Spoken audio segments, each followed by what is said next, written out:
Ready रहेगा।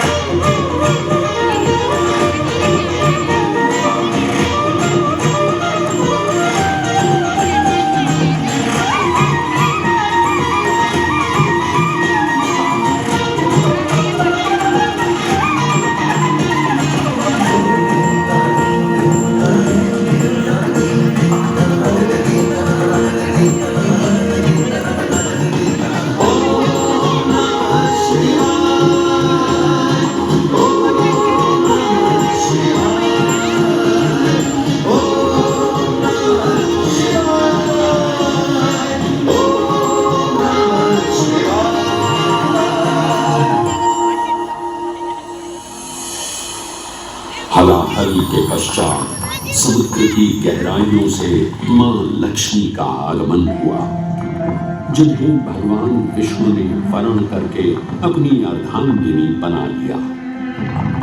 इसके पश्चात समुद्र मंथन से एक एक कर कामधेनु गाय, पारिजात वृक्ष, चंद्र, कल्प वृक्ष, अपार सुंदर अप्सराएं, गंधर्व, शंख, उच्चैःषवा, वारुण एवं कौस्तुभ मणि जैसे अनेक रत्न उत्पन्न हुए, लेकिन सभी को जिस रत्न की सबसे अधिक प्रतीक्षा थी, उस रत्न का निकलना अभी बाकी था। अंततः आयुर्वेद के देव धन्वंतरी अपने हाथ में अमृत कुंभ लिए प्रकट हुए। अमृत कुंभ पाने की लालसा में सुरों और असुरों के मध्य एक घमासान युद्ध आरंभ हो गया। इसी युद्ध के दौरान स्वरभानु नाम का एक असुर अमृत कुंभ को अपने अधीन कर पाताल लोक की ओर चल गया। तब अमृत कलश को वापस पाने हेतु देवतागण अपने आराध्य भगवान विष्णु का स्मरण करने लगे। तदोपरांत भगवान विष्णु एक सुंदर अप्सरा मोहिनी का रूप धारण कर पाताल लोक पहुंचे, जिसे देख सभी असुर सम्मोहित होने लगे।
कहां से आई है?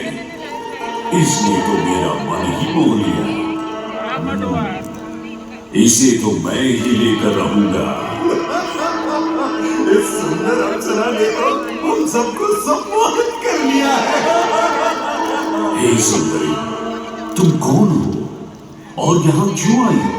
हे असुरराज, मैं मोहिनी हूँ और आप ये समझ लीजिए कि मैं आप ही की सहायता हेतु यहाँ पर आई हूँ।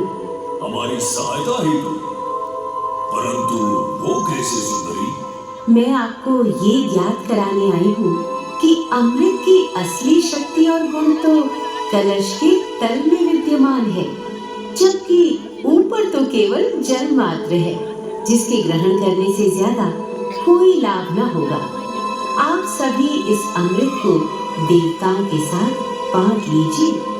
आखिर आप सभी ऋषि कश्यप के ही तो पुत्र हैं। देवताओं के साथ अमृत बांटने से एक तो आपका वैभव बढ़ेगा और दूसरा जो अमृत का फलदायक भाग है उसे आप ही ग्रहण कर सकेंगे। हे मनमोहिनी, तुम सत्य ही कह रही हो, परंतु अगर हमने ये अमृत कलश देवताओं को दे दिया तो क्या पता वे सारा अमृत स्वयं ही ग्रहण कर लें और हम सभी असुर इससे वंचित ही रह जाएं।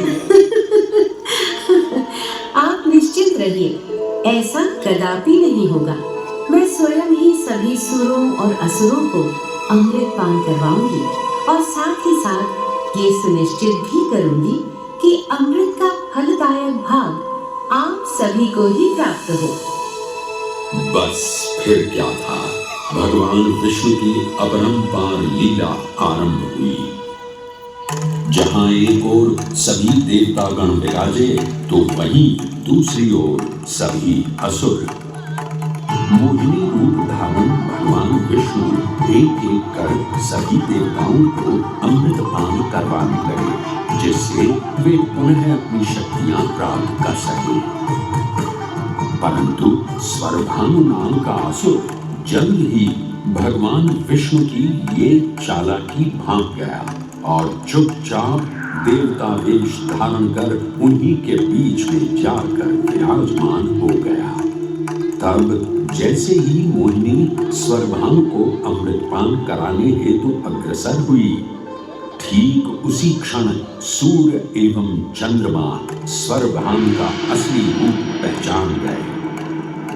ये ज्ञात होते ही भगवान विष्णु अपने मूल रूप में परिवर्तित हो गए और अपने सुदर्शन चक्र से स्वरभानु का सिर से अलग कर दिया।